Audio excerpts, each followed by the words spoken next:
हो गया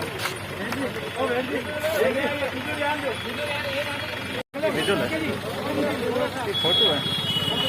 अरे तो बंद करो।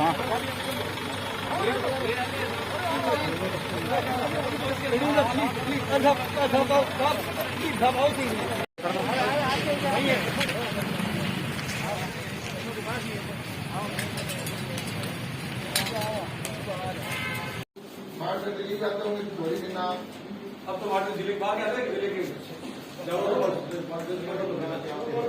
कोई एक आधा कभी बार आता बाकी मैं और दिल्ली में हां और संख्या मान लो 300 है तो 300 बड़े खंड हो गए नहीं सर टोटल हमारे पास पहले से 488 ऐसा है कि जो कोविड के पेशेंट हैं उनकी संख्या निश्चित रूप से कम हो रही है। ये एक अच्छी खबर है और पहले से इसका प्रभाव कम हुआ है और निश्चित रूप से जो ऑक्सीजन की पहले कमी थी तो अब पर्याप्त मात्रा के अंदर ऑक्सीजन की भी व्यवस्था है और रेमडेसिविर इंजेक्शन की भी पर्याप्त व्यवस्था है। लेकिन जिस तरह से मैं देख रहा हूँ कि कुछ जो राज्य सरकार की मेडिसिन होती है उसका अभाव है और यहाँ जो पेशेंट आ रहे हैं उनको वो सारी सुविधाएं नहीं मिल रही है। इसलिए ये ज़रूर है कि इनकी व्यवस्था करने की आवश्यकता है। लेकिन बाकी मैं सोच रहा हूँ कि इस कोरोना को निश्चित रूप से जल्दी हम हराने में सफल होंगे।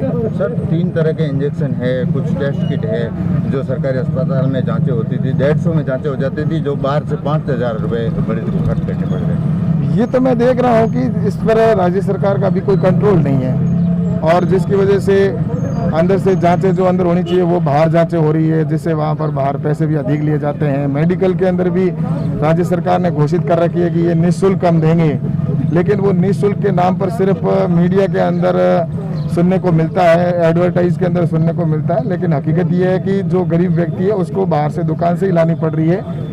इस व्यवस्था को लेकर अगर राज्य सरकार चिंता करेगी तो मैं सोचता हूँ कि गरीब व्यक्तियों की जल्दी से जल्दी इलाज होगा और उनकी जानें बचेगी। सर 2 वाहन भी रवाना किया गया है आपके द्वारा, वो क्या है पूरी योजना क्या है? ऐसा है कि भारतीय जनता पार्टी के कार्यकर्ता प्रारंभ से ही लगे हुए हैं कि सेवा करके और कैसे भी जो जरूरतमंद है व्यक्ति उसको भोजन की व्यवस्था हो या उनको तुरंत इलाज हो, इसके लिए उनको वैन के द्वारा या मोबाइल वैन के द्वारा तुरंत हॉस्पिटल कैसे पहुंचाएं, मेडिकल की आवश्यकता है तो मेडिकल के किट कैसे उनके घर तक पहुंचे।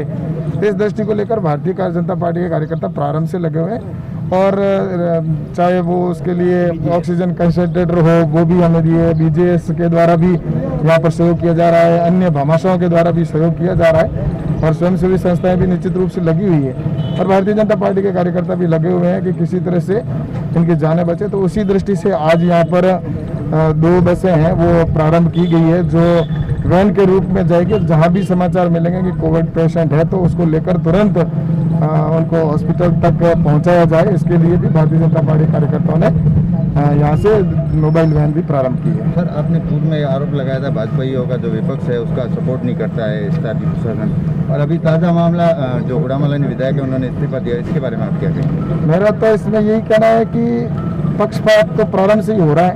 हमने प्रारंभ में ही कहा था कि कोविड सेंटर है वो हम खोलना चाहते हैं। भारतीय जनता पार्टी कार्यकर्ता वहाँ पर जाकर सरकार का सपोर्ट ही करेगी ताकि एक पास में 2 कोविड सेंटर और हो जाएंगे तो वहाँ पर व्यवस्था होगी। लेकिन प्रशासन ने और सरकार के दबाव में डॉक्टर और नर्सिंग स्टाफ नहीं दिए, लेकिन इसके बावजूद हमारे पास जो इक्विपमेंट थे उनको हमने CSC सेंटर पर पहुँचाया, चाहे वो ऑक्सीजन कंसंट्रेटर हो या अन्य जो हमारे पास मेडिकल किट थे